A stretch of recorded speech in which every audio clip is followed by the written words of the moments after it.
யோகாசன பயிற்சியில் ஹாலாசனம் செய்முறை விளக்கம். நேராக மல்லாந்து படுக்கவும். இரு உள்ளங்கைகளும் தரையில் படும்படி படுக்க வேண்டும்.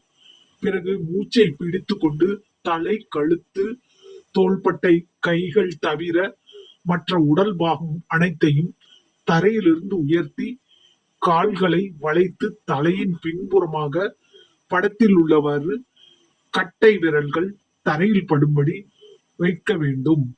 ஹாலாசனம் செய்வதனால் முதுகுத்தண்டு, கால், வயிறு, தொடை மற்றும் கழுத்து தசைகள் பலப்படுகிறது.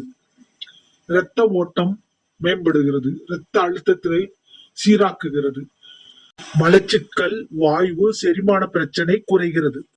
ரொட்டீன் லைஃப் வித் காமெடி சேனலை சப்ஸ்கிரைப் செய்து கொள்ளுங்கள். நன்றி, வணக்கம்.